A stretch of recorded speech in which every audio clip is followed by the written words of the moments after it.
ଜୟ ଜଗନ୍ନାଥ। ନିତାଇ ଗୌର ହରିବୋଲ ହରିବୋଲ ହରିବୋଲ। ମୋର ଓଡ଼ିଆ ବୁଝିପାରୁଥିବା ଶୁଣିପାରୁଥିବା ଯେଉଁ ଭାଗବତ ପାଠ ଭିତରକୁ ମୁଁ ସେଇ ଭାଇ ଭଉଣୀମାନଙ୍କୁ, ସେଇ ମଉସା ମାଉସୀମାନଙ୍କୁ ମୁଁ ଆହ୍ୱାନ କରୁଛି, ଆସନ୍ତୁ ଭାଗବତ ଟୁଙ୍ଗିର ସୁରରେ ଭାଗବତ କଥାକୁ ଶ୍ରବଣ କରିବା। କାହିଁକି ନା ଭକ୍ତିର ସର୍ବପ୍ରଥମ ପାହାଚ ହେଉଛନ୍ତି ଶ୍ରବଣ। ତେଣୁ ସେଇ ଶ୍ରବଣ ଭିତର ଦେଇ ଆମେ କୃଷ୍ଣ ରସାମୃତକୁ ପାନ କରିବା। ଗୀତ ମାଧ୍ୟମରେ, କଥା ମାଧ୍ୟମରେ ତ ଅନେକ କଥା ରହିବ, କିନ୍ତୁ ଗୀତ ଭିତର ଦେଇକରି ସାତ ସୁରରେ ବନ୍ଧା ଜୀବନ ଭିତର ଦେଇକରି ଆମେ ସଙ୍ଗୀତ ମାଧ୍ୟମରେ ଶୁଣିଲେ ଆହୁରି ଆନନ୍ଦିତ ଲାଗେ। ଯେତେ ଶୁଣିଲେ ବି ମନ, ଯେତେ ପଢ଼ିଲେ ଭାଗବତ ଚିତ୍ତ ନହିଲା ମୋର ଚିତ୍ତ। ତେଣୁ ଭାଗବତ ପଢ଼ିବା, ଗୀତ ମାଧ୍ୟମରେ ପଢ଼ିଲେ କେବେ ହେଲେ ଚିତ୍ତ ସମ୍ପୂର୍ଣ୍ଣ ଫୁଲଫିଲ ହୁଏ ନାହିଁ।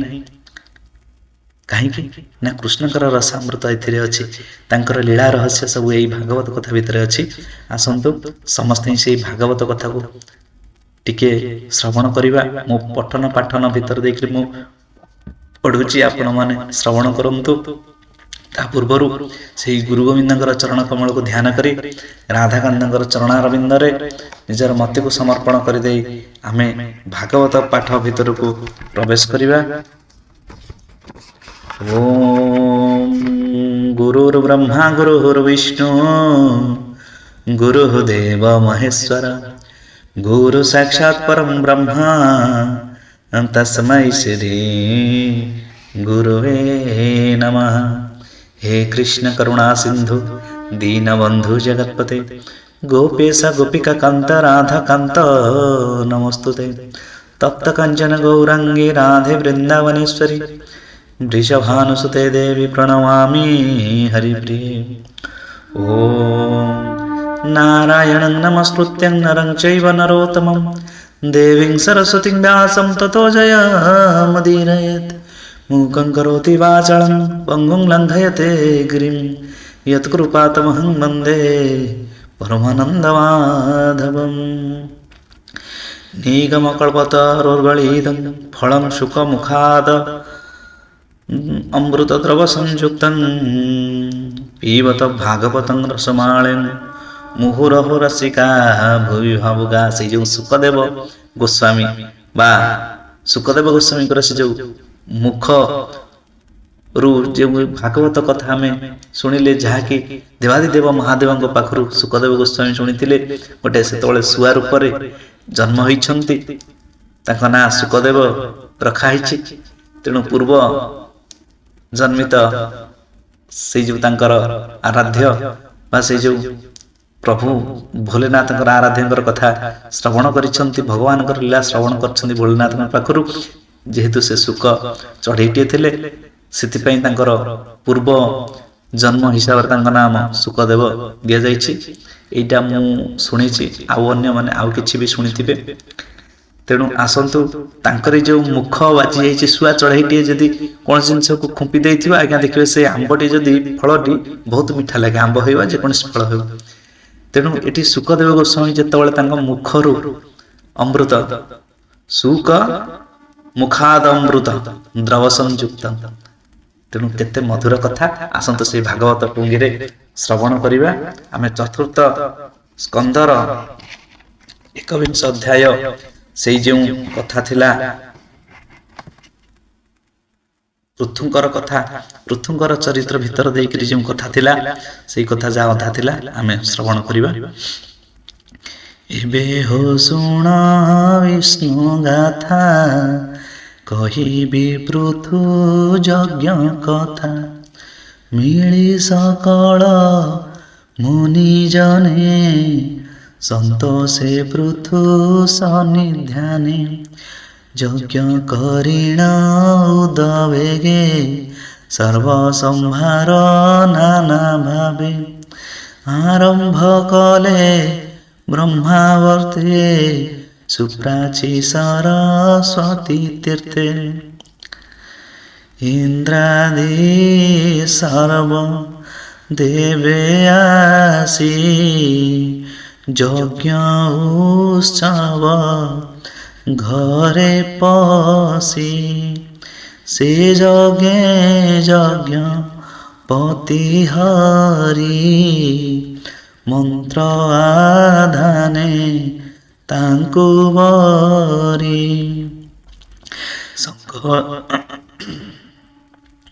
ଶଙ୍କର ପଦ୍ମ ଯୋନି ମୂଳେ ମିଳି ସକଳ ଦିଗ ପାଳେ। ଗନ୍ଧର୍ବ ଅପସରା ଗଣେ ମୁନୀନ୍ଦ୍ର ବେଦ ଉଚ୍ଚାରଣେ। ଆନନ୍ଦେ ନୃତ୍ୟ ଗୀତେ ସ୍ତୁତି ସିଦ୍ଧ ଗୁହ୍ୟକ ପନ୍ତି ପନ୍ତି। ଦାନବ କିନ୍ନର ସକଳେ ସେ ଯଜ୍ଞେ ମିଳିଲେ ଗହଳେ। ସେ ପୃଥୁରାଜ୍ୟ ବସୁମତୀ ବର୍ଷାସୁରରେ ପ୍ରିୟବତୀ। କାମଧେନୁର ପ୍ରାୟ ହୋଇ ସର୍ବସମ୍ପଦ ଦେଲା ମହି। ନଦୀ ଯେ ଦୁଗ୍ଧର ସଜଳେ ସଧୀରେ ବହନ୍ତି ଉଲ୍ଲଳେ।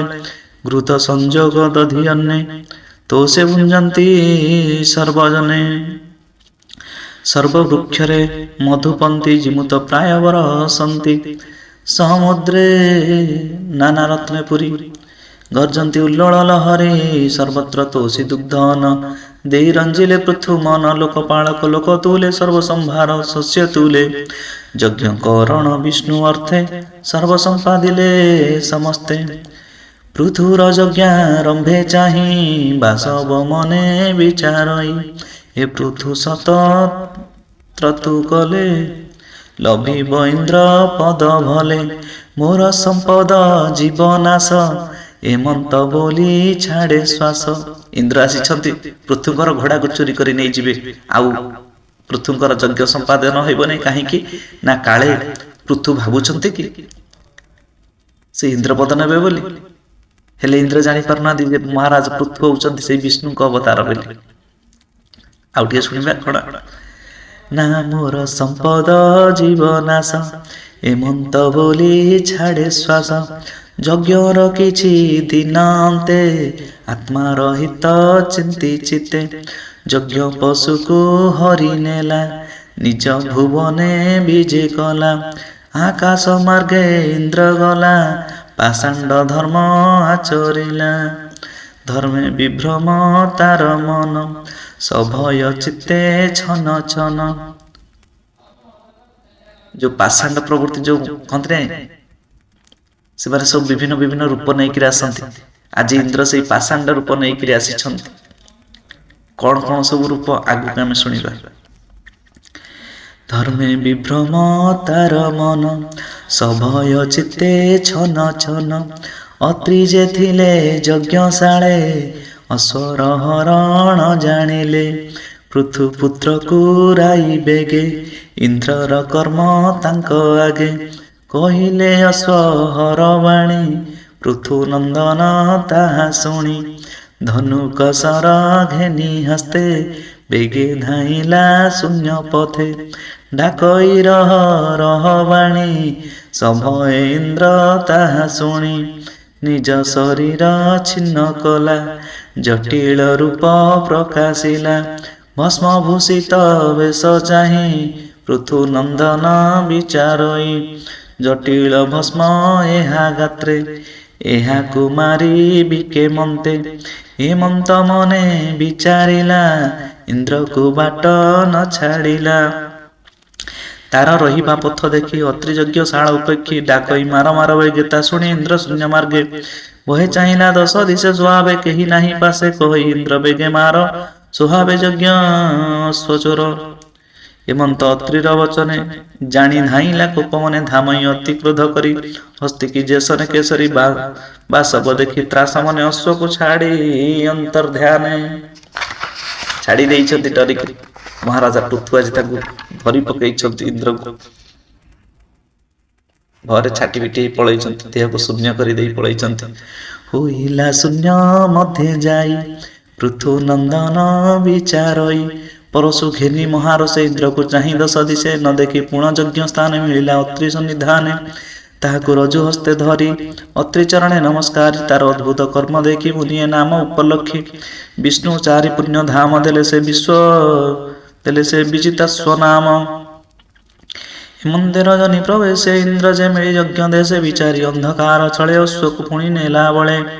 ଯଜ୍ଞ ରଜୁପ ତଳେ ଛଳେ ରହିଲା। ସୁବର୍ଣ୍ଣ ରଜୁରେ ଅତ୍ରି ଦେଖନ୍ତେ ଶୂନ୍ୟ ମାର୍ଗେ ତ୍ରାସେ ପଳାଇ। ଇନ୍ଦ୍ର ବେଗେ ଅତ୍ରି ପୃଥୁର ମୁଖ ଚାହିଁ ବୋଇଲେ ଅଶ୍ରୁ ଆଣ ଯାଇ ତା ଶୁଣି ହସ୍ତେ ଧେନୁ ଧରି ଧାଇଁଲା ଘୋର ନାଦ କରି ଡାକଇ ରହ ରହ ବାଣୀ ତାର ବଚନ ଇନ୍ଦ୍ର ଶୁଣି ପଥେ ଅଶ୍ୱକୁ ଛାଡ଼ି ଛନ୍ନେ ଦକ୍ଷିଣେ ଗଲା ଅନ୍ତର୍ଧାନେ ପୁଣି ସେ ଅଶ୍ଵ ଧରି କରେ ବେଗେ ମିଳିଲା ଦ୍ୱାରେ ଦ୍ୱାରେ ପାଷାଣ୍ଡ ଜନ ସେହି ମତେ ରୂପ ପ୍ରକାଶିଲେ ଜଗତେ ପୃଥୁର ଯଜ୍ଞ ଘର ସ୍ଥାନେ ଇନ୍ଦ୍ରର ଯେତେ ରୂପ ଛନ୍ନେ ପାଷାଣ୍ଡ ସେହି ରୂପ ଚିନ୍ତି ଅଧର୍ମ ଧର୍ମ ବିଚାରନ୍ତି କେ ନଗ୍ନ ରକ୍ତପଟ ଧରେ କେ ଭସ୍ମ ଭୂଷଣ ଶରୀରେ ଅଧର୍ମ ମାର୍ଗ ଆଚରନ୍ତି ଆତ୍ମାର ହିତ ନ କରନ୍ତି ପାଷାଣ୍ଡ ମାର୍ଗେ ଥାଇ ନିତ୍ୟ ଦୂଷଣ ଦେଇ ବେଦ ପଥେ ତାହାଙ୍କ ମତ ଯେ କରନ୍ତି ଅନ୍ତେ ନରକେ ପ୍ରବେଶନ୍ତି ଅଶ୍ୱଚୋରାନ୍ତେ ଇନ୍ଦ୍ର ପଥେ ଛନ୍ନେ ଧଇଲା ରୂପ ଯେତେ ସେ ରୂପ ପ୍ରକାଶୀ ପାଷାଣ୍ଡେ ନିଗମ ନିନ୍ଦିଲେ ବ୍ରହ୍ମାଣ୍ଡେ ସେ କଥା ଶୁଣି ପୃଥୁ କୋପେ ଇନ୍ଦ୍ର ଝିଙ୍ଗାସେ ଦେହ କମ୍ପେ ଇନ୍ଦ୍ର ମାରଣେ କୋପ କରି ନିଜ କୋଦଣ୍ଡ করে ଧରି କୋପନ୍ତେ ଅରୁଣ ନୟନ ପ୍ରଚଣ୍ଡ ବିରାଜେ ବଦନ ପୃଥୁ ଗମନ ଦେଖି ରଣେ ବେଗେ ଚଳିଲେ ବିପ୍ରଗଣେ ଇନ୍ଦ୍ରର ହିତ ଚିତ୍ତେ ବହି କହନ୍ତି ପୃଥୁ ମୁଖ ଚାହିଁ ଶୁଣ ହେ ପୃଥୁ ଧର୍ମ କଥା ଆଗମ ନିଗମ ଯେ ପ୍ରଥା ଦେବଙ୍କ ଦେହେ ଇନ୍ଦ୍ର ତେଜ ଦେବଙ୍କ ଦେହେ ଇନ୍ଦ୍ର ତେଜେ ସେ ତେଜେ ଦେବ ଯଜ୍ଞ ଭୋଜେ ଏଣୁ ଇନ୍ଦ୍ରକୁ ଜାଗେ ବରି ମନ୍ତ୍ରେ ଅନଳେ ହୋମ କରି ସୃଷ୍ଟି ପାଳନେ କାରଣ ଏ ଭାବେ ସଂସାର ଧାରଣ ଇନ୍ଦ୍ରରେ କୋପ ତୁ ସହର ଆମ୍ଭର ବାକ୍ୟ ଚିତ୍ତେ ଧର ହେମନ୍ତେ କହି ମୁନି ଗଣେ ବ୍ରହ୍ମା ମିଳିଲେ ତତକ୍ଷଣେ ପୃଥୁ ବଦନ ଚାହିଁ ଧୀରେ କହନ୍ତି ବଚନ ଗଭୀରେ ବ୍ରହ୍ମବାଚ ଇନ୍ଦ୍ର ନାରାୟଣ ତନୁ ଏହାକୁ କୋପ ଛାଡ଼ ମନୁ ଏହାର ଦେହେ ସର୍ବଦେବେ ନିତ୍ୟ ଯେ ବସନ୍ତି ଯଜ୍ଞ ଭାବେ ଆହୁତି ଯାହାର ମୁଖେ ଦେଇ ତାହାକୁ କୋପ ନ ଯୋଗାଇ ଏହାକୁ କୋପ ତୁ ନ କର ଯଜ୍ଞ ପୁରୁଷ ଅର୍ଥେବର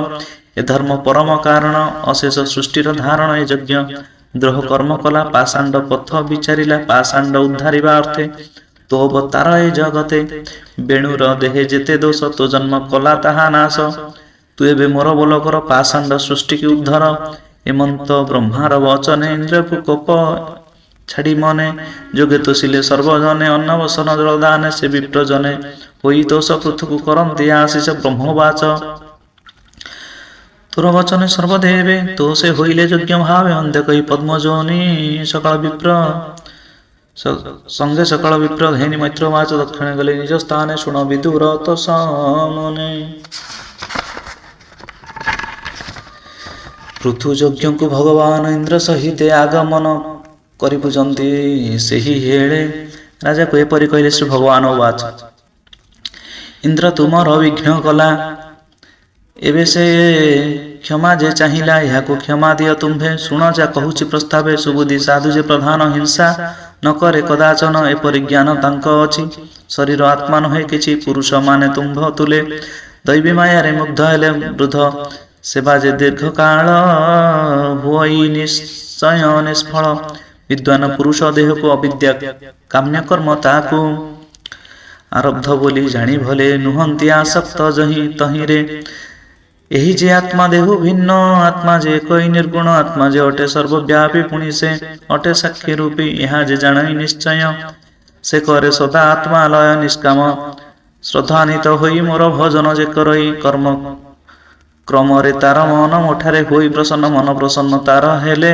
ତତ୍ତ୍ୱଦର୍ଶୀ ସେ ହୁଏ ଭଲେ ଏହି ଆତ୍ମାକୁ ଯେଉଁମାନେ ଦେହ ଇନ୍ଦ୍ରିୟ କର୍ମ ଜ୍ଞାନେ ମନର ଦକ୍ଷ ଜାଣନ୍ତି ସକଳ ଦୁଃଖ ସେ ତରନ୍ତି ସୁଖାଦି ଦ୍ୱାରା ସେହି ମାନେ ବ୍ୟଥିତ ହୁ ନୁହନ୍ତି ଅଜ୍ଞାନେ ହେ ରାଜା ତୁମ୍ଭେ ଜ୍ଞାନୀ ଅଟ ସୁଖ ଦୁଃଖରେ ସମ ଅଟ ସବୁରେ ସମବୁଦ୍ଧି ହୋଇ ପ୍ରଜା ପାଳନ କର ତୁହି ଏକାକୀ କିରୁବେ ପାଳିବୁ ଏକଥା ମନେ ନ ଭାବିବୁ ମୁଁ ତୋର ରାଜ୍ୟାଙ୍ଗ ପ୍ରସ୍ତୁତ କରି ରଖିଛି ମନ୍ତ୍ରୀ ସାତ ତାହାଙ୍କ ସଙ୍ଗେ ମିଳି ତୁହି ପ୍ରଜା ପାଳନ କର ଯାଇ ପ୍ରଜାଏ ପୁଣ୍ୟ ଅନୁଷ୍ଠାନ କଲେ ତହିଁର ଭାଗ ଜାଣ ରାଜା ଯେ ପରଲୋକେ ପାନ୍ତି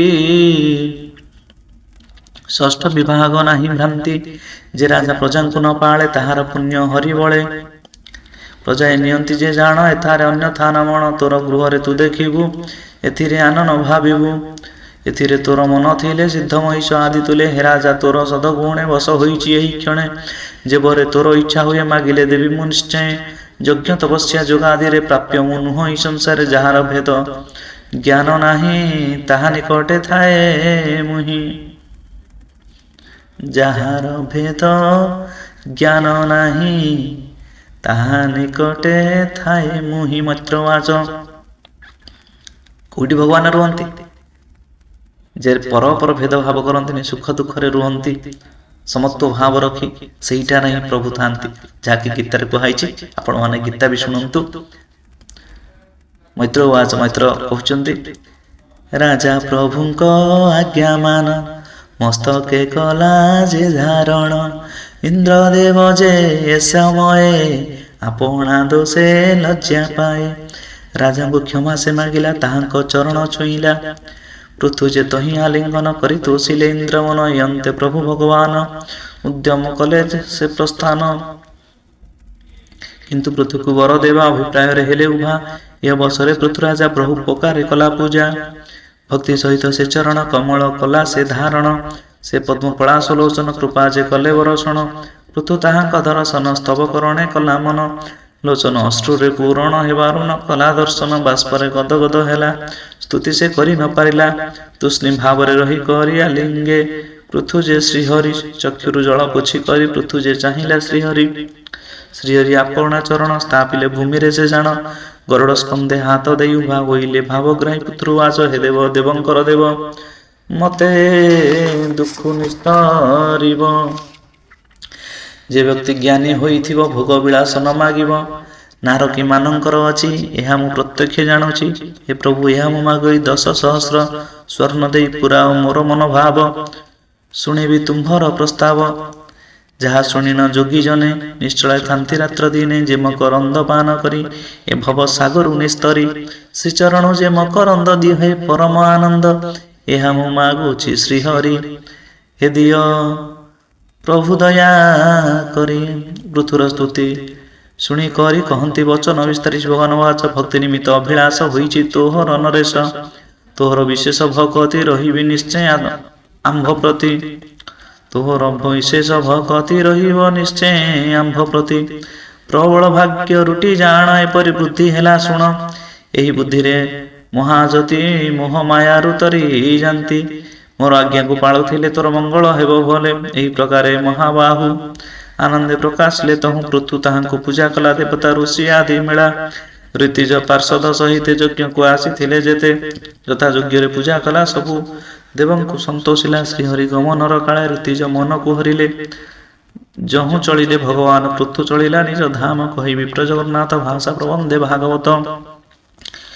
इति श्रीमद् भागवते महापुराणे पारमहंस्यां संहितायां वैष्णवे चतुर्थ स्कन्धे पृथुराजा यज्ञकरणे नाम 21 अध्याय भीमस्य विरणमंगवनेर विमति ब्रह्मजति शुद्धं वा मम दोष अविद्यते जय जय श्री राधे निताय गुरु हरि बोल